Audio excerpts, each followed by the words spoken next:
I'm Ahan, and I made this code. Like you can see, mensuration area component. So this code like was the main reason is that it can the main reason is that it can find the area of a square and the volume of a cube, and then further we can I can show you the logic, but our main is to find the area of square and volume of the cube.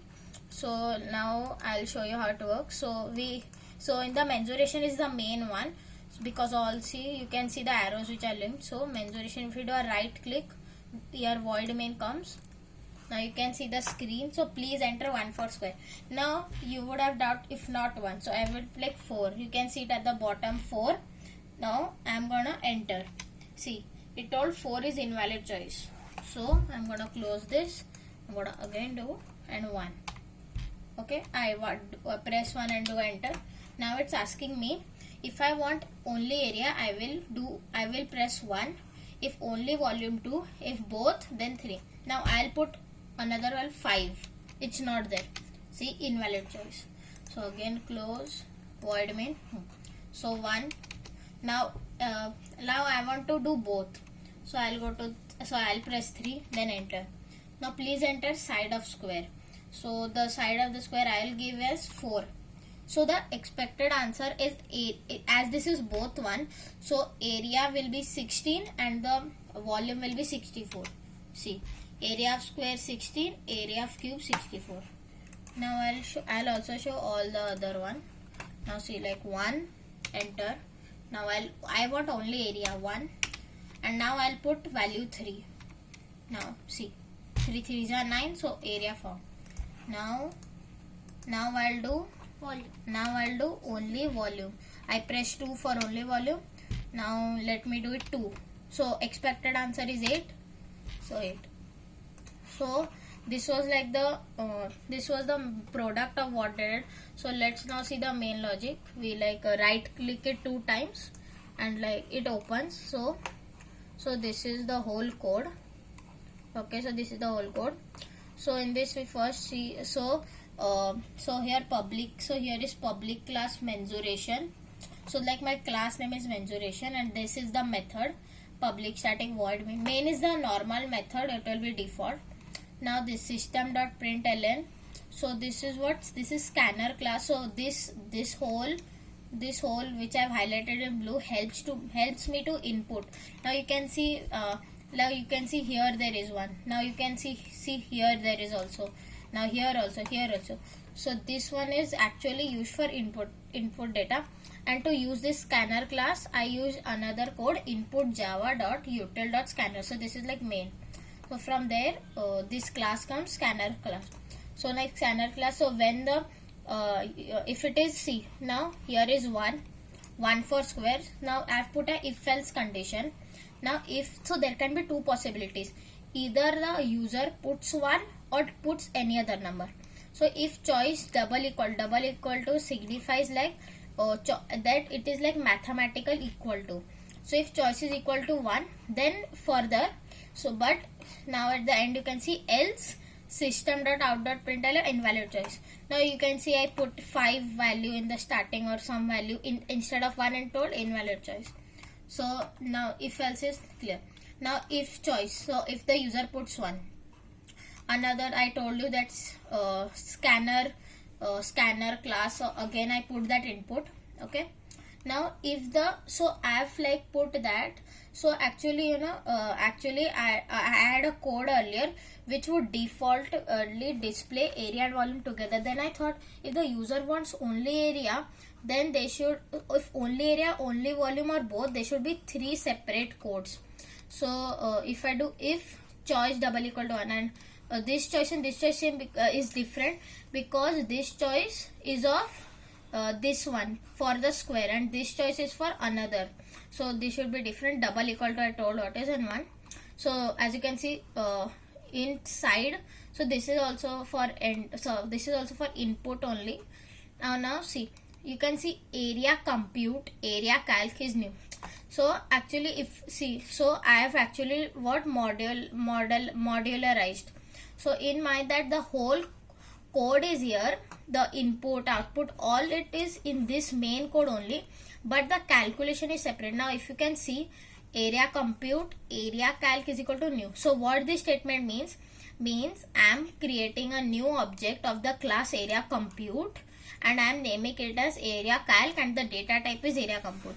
Now if you can see at the top here, area compute, another class is there, I made it, and see the area compute, the class area compute, and now the method, it is public int area of shape. So I have given an integer a, and what it is, like it will first multiply a into a, and then it will store this value in area with data type integer, and it will return a area.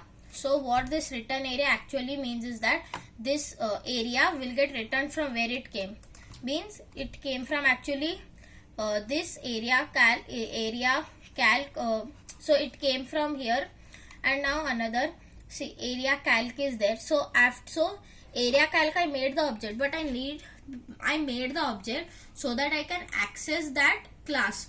And for accessing that class, there is a convention, that is like syntax. First the object dot method name of that class which I want to access. So area calc dot area of shapes. So if we go to area compute, see, you can see the method name area of shapes. So that I've put it here, area of shapes, and now I told see, here there is a into a area, and then it will return area. So this return area will again go back to mensuration, this class, the returned area, and then it will be stored in another variable known as area with type integer, and then it will display the area of the square. It will display area of the square, which we, like if we put 3 into 3 9. So now if choice is 1, now the user not only can put 1, he can put 2. Now so that's why I put another condition, else if choice 2. So here, so it is like the same one here also same for the scanner class, that class. And as it was here area compute, I made another separate class for calculating the volume. So we can, like, we should read this like, I made a object wall calc of the class wall compute. I made a new object wall calc from the class which I want to access, wall compute, and the data type is the class itself, wall compute. And now the syntax, as you know, is so is known as the what object dot the method which you want to access in that class. So I did wall calc the object dot volume.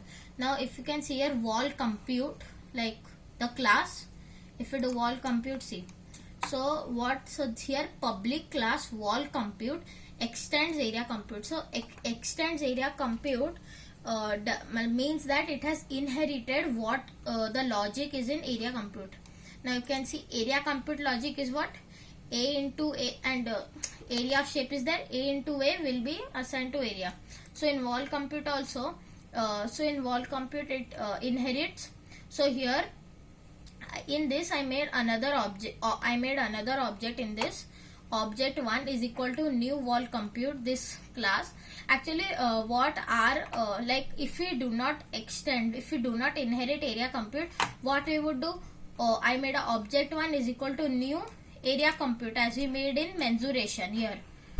We would write object 1 is equal to new area compute and data type area compute. But since I've inherited the qualities of area compute, that's why I wrote the same class name as wall compute.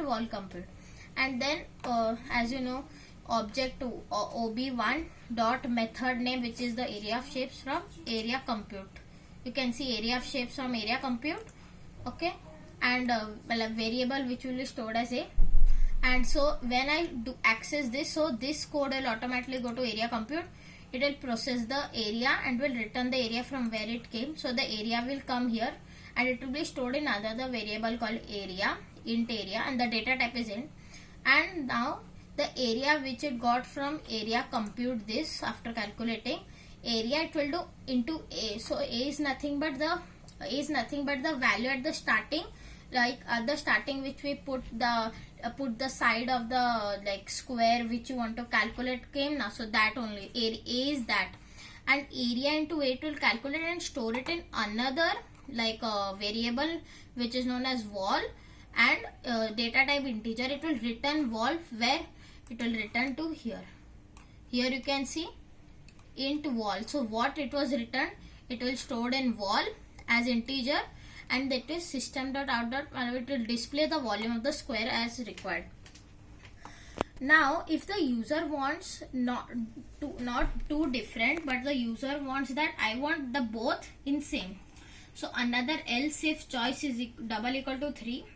So I just copied area compute code here one time, then this wall compute code here one time. So actually it works the same, just that I copied here so that the user, if he puts 3, he can get both the area and compute. So here area of square, area this one, and volume of cube wall which was this one.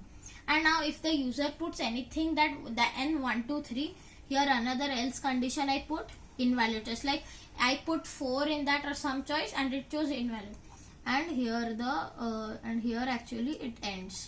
So actually what I have done, instead of putting, now this is also possible if I put public static void main, and instead of doing the calculation in area compute and wall compute, I can do this.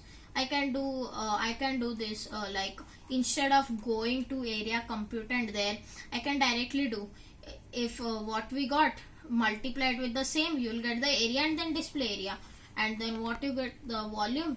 Now you can see this code is itself big. Now if I put this logic here and this logic also here, it would work. But now if you want to add something, like if you want to do any like copy pasting or deleting, you have to look for it. Like it will be very complex. Like it is complex, but it will look more complex because everything is together.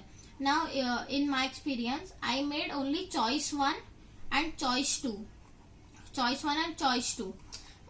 but then I realized that if the user wants 2, I need to put another choice. So now if imagine I had not made this area compute and wall compute, I had to make this whole code in one. Now if I want to add the, no sir, now it's simple. If else if choice 2, I know after choice 2 I need choice 3, so directly I put it here and then I copy pasted what I had written here. But if I would have all in the same, I have to first look, okay, where I have to put this else if condition, and then if I want to copy, okay, I have to copy this statement, because if I copy a wrong statement, then if I compile it, it would not work. So actually if we modularize it, here's the advantage. And now if tomorrow another this comes, like if now it is only 3-dimensional, imagine if another 4-dimensional comes, now it is different. So what I'll do, I'll make another class as 4-dimensional computation. I'll make another, I'll write what I wrote like this, I'll write it here, and then it would work. But if it was so complex, I have to first search, okay, after where I have to put it, and if I put it in the wrong location, it would not work. So I have to search, okay, after this I have to do, so it would be very complex. So if you modularize it, it would be, now suppose if tomorrow area, so now if I have to make changes in the area, like if I do this rectangle area is not a into a, rectangle area is like 2 different values. So if I want to change, I'll just change here a, and it can be easy to change here a into, I can do b, like enter 2 values, so a into b I can do. So here wall computer also I can do the same. So sorry, area I'll do a into b. But if it was like again same, so like if I do a into b, then the next step also have to change according to that. So I have to tell that modularization is like very advantageous. And so this line means that so this mensuration is the main. So and mensuration is the main, and area compute and wall compute are actually the, like, I can tell the calculator of this mensur. Like if you have mensuration, if you have mensuration as a person, like if mensuration is Ahan, I have all the input and out, I have the input, but if I have to do complex calculation, I need a calculator. So we can imagine that mensuration, like area compute and wall compute are the calculators for mensuration. And as you can see this like this arrow, so this arrow is the dotted different. This arrow, what this arrow signifies that wall compute, this class wall compute has inherited the qualities from area compute. I think